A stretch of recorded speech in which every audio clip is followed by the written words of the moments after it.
I think there's a lot of confusion about what productivity means. If we don't want our self-worth to be tied up in our productivity, maybe we have to think deeply about what productivity means. And maybe productivity doesn't mean producing a commodity, making something, or getting stuff done. Maybe productivity means working deeply in a meaningful way that is satisfying to you and entering that state of flow. Welcome to Freedom Matters, where we explore the intersection of technology, productivity, and digital well-being. I'm your host, Georgie Powell, and each week I'll be talking to experts in productivity and digital wellness. I'll be asking them 3 questions to get to the heart of what productivity means to them. This week, I'm in conversation with Joanna Rakoff, author of the best-selling memoir, My Salinger Year, and the novel A Fortunate Age. She's the winner of the Goldberg Prize for Fiction, the Elle Readers Prize, and a San Francisco Chronicle Bestseller. My Salinger Year has recently been adapted to a film starring Margaret Qualley and Sigourney Weaver. Today we'll be talking about how she manages her work environment, what productivity means to her, and the impact of social media on writing today. Joanna, it's an absolute pleasure to have you on Freedom Matters. Thank you so much for joining us on the podcast. I'm so thrilled to be here. I could not live without freedom, and I'm so excited to talk to you. More of us than ever are now working from home, and hybrid work is set to stay. In a recent study of 4,000 UK office workers, Microsoft found that almost 20% don't want to go back to work in an office space, and an additional 65% feel no pressure or need to return when restrictions are fully lifted. For many, this new future of work requires adjustments to how we structure our space, time, and demands. But many professionals, take freelancers, writers, musicians, have been working from home for years. The culture of you, which Jonathan Garner talked about back in one of our earlier episodes, has been honed throughout their career. In her recent Spotlight for Freedom, Joanna outlines clearly her own working culture. And it struck me how she has become an expert ensuring that she has the right environment for her to work. I started our conversation by asking her to explain this more.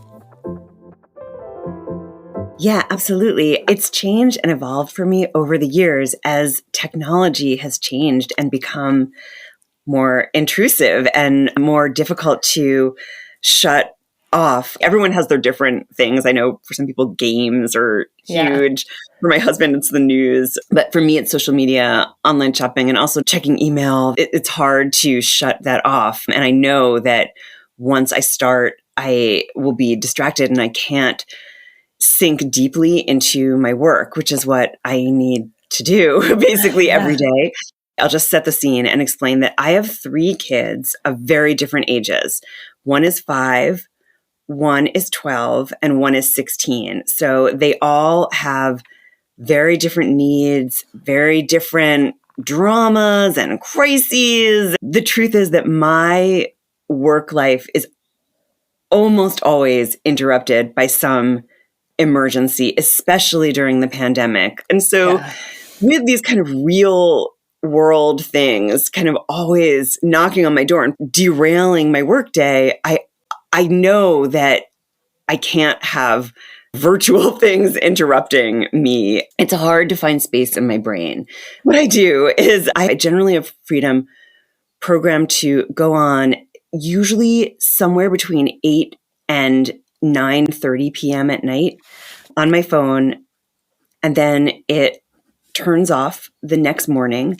And I have it set to block everything. I found that this is what works best for me. Yeah. Depending on what's going on in my life. Right now, I'm in publicity mode for the film adaptation of my last book, My Salinger Year. So it means that I'm doing a lot of interviews and also writing a lot of essays in support of the film. So there are a lot of deadlines. There's actually a lot of communication. So Freedom is on a little bit less intensely than usual. And then I also have a lockbox for my phone. I think it's officially called a kitchen safe. And so this is partly because of texting. It feels like everyone in the world texts me. And I love hearing from them, and I'm a very social person. For instance, I'm part of a writing group with 4 other writers who are on book deadline during the pandemic. It's all women, and I love them so much. And I feel I'll get engaged in a conversation, and suddenly an hour will go by. So I will turn off message function on my laptop. That's very important for me. Yeah. And lock my phone away so that I can't get involved in texting.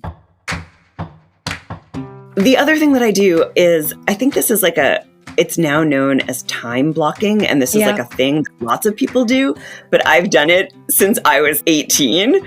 I will say to myself, okay, so from 9 to 12, I'm going to write that article about Rachel Cusk. And then I'm going to take a half-hour walk and buy myself lunch and do 10 minutes of stretching. And then from 1 to 2, I'm going to respond to email about the film.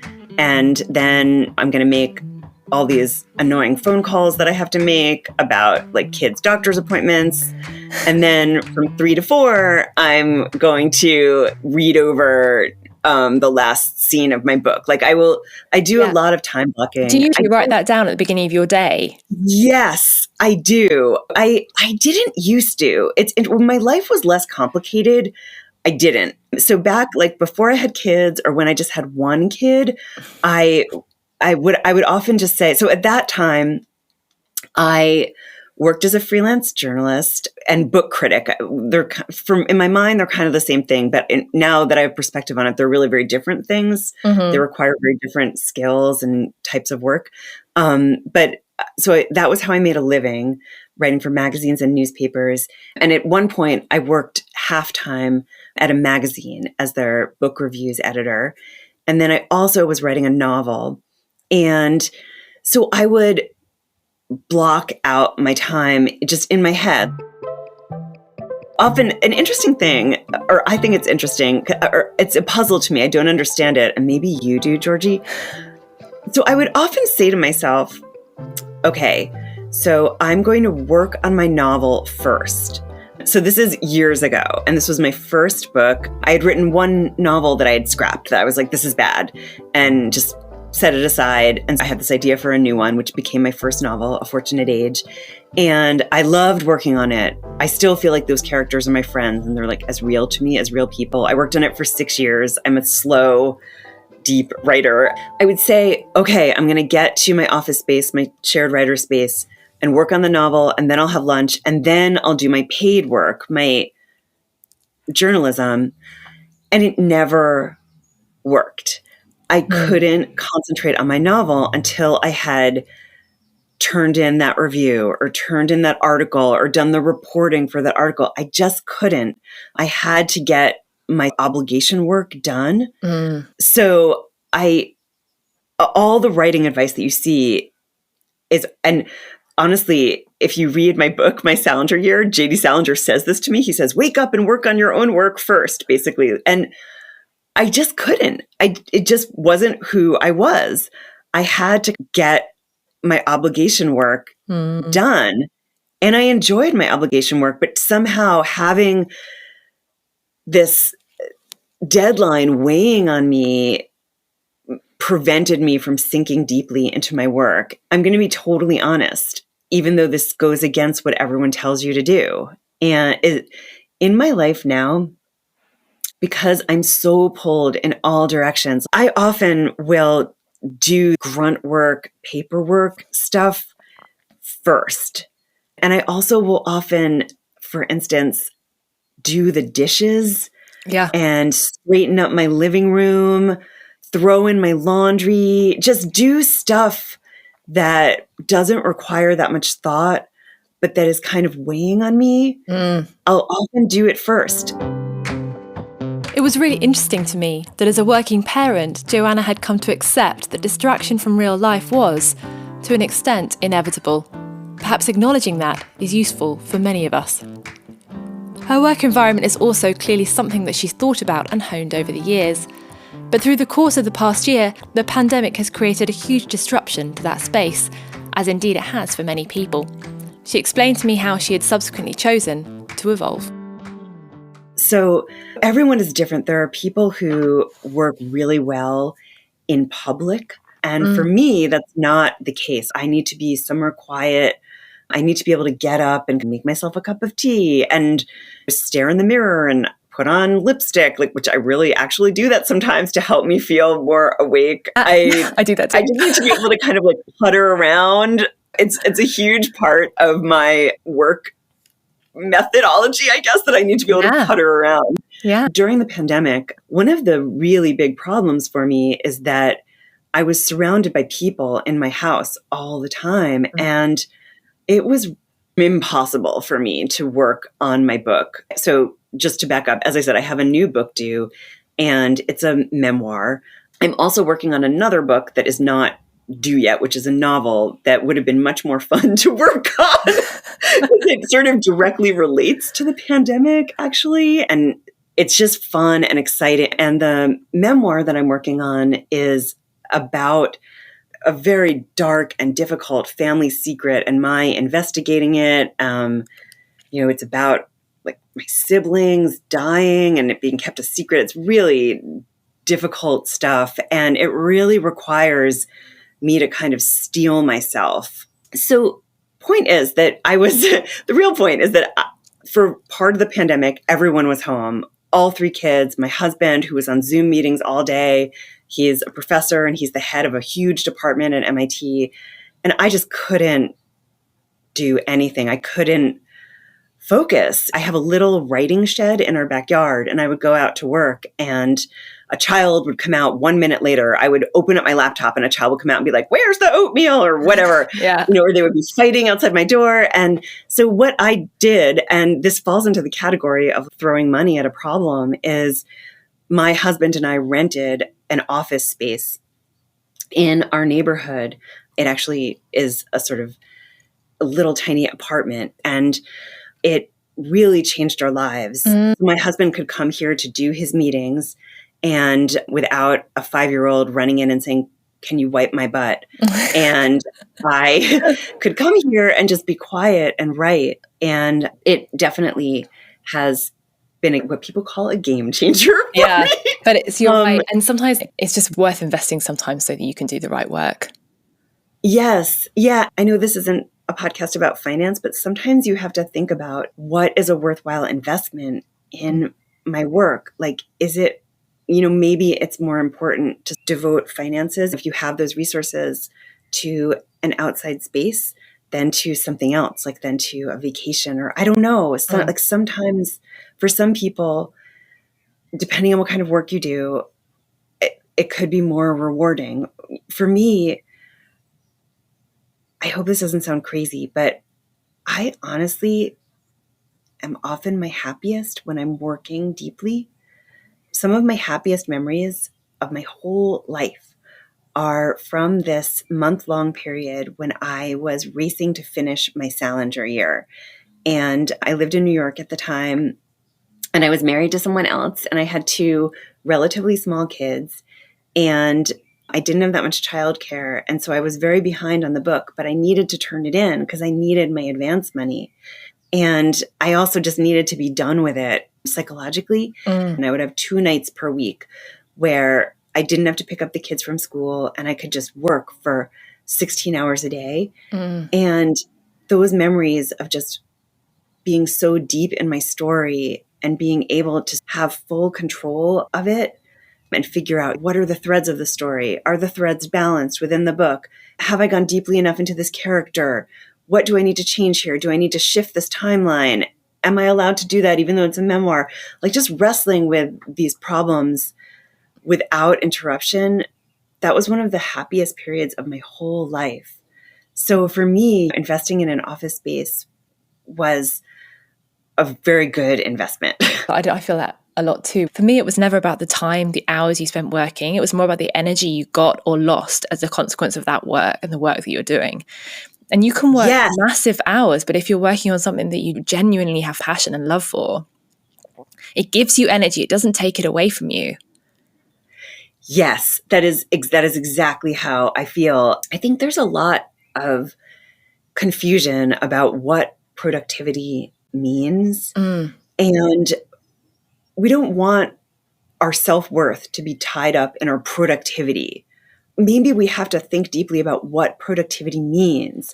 And maybe productivity doesn't mean producing a commodity, making something, or getting stuff done. Maybe productivity means working deeply in a meaningful way that is satisfying to you and entering that state of flow, at least for me. And I do think this has to be universal.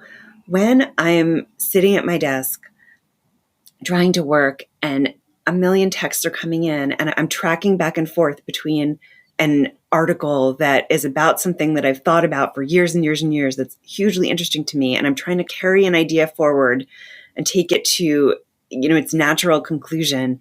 And I am stopping every 2 seconds to look at Instagram or to respond to messages, even if I produce an article that is really interesting to me and that my editor says is great, that work is not as satisfying and as fulfilling as it would have been if I had just entered it deeply without those distractions. Does that make any sense? It does, because, and I think you're tying productivity more to this feeling rather than the output.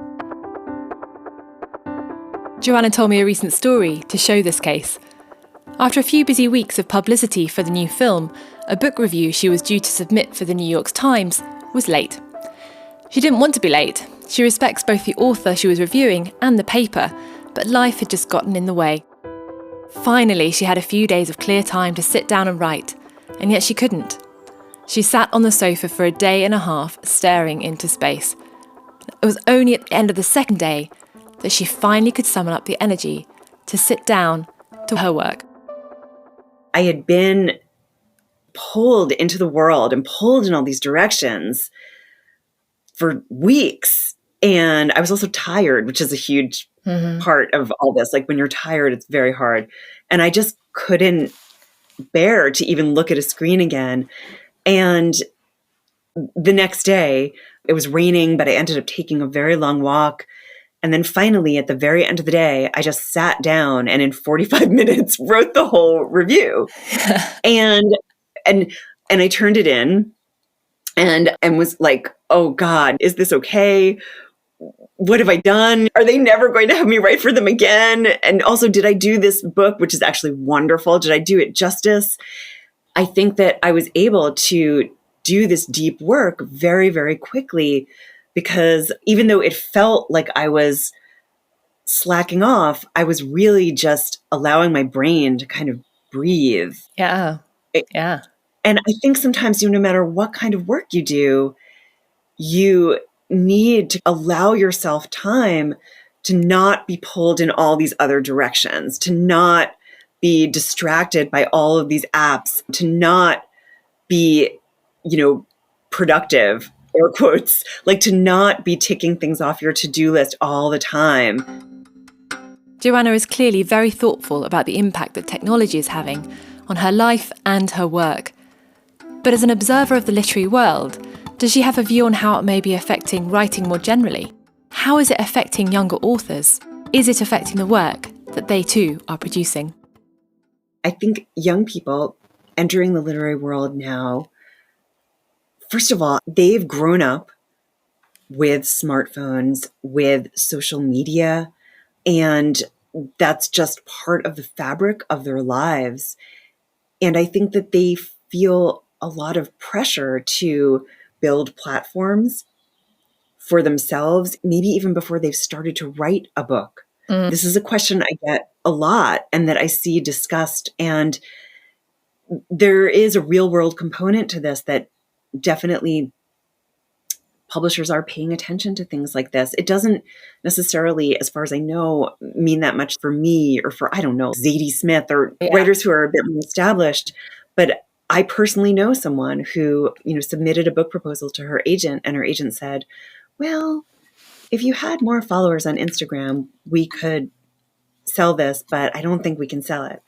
So I think that younger writers feel an enormous pressure to create a persona for themselves, or even like I could call it a brand for themselves on social media. And that carries as equal weight as their actual writing does. And I think my sort of old codgery feeling is that that is really difficult and possibly dangerous for their actual work. I do sometimes feel like I'll read, debut novels, sometimes much lauded debut novels by very young writers, and there is a kind of cynicism to them and hard, shiny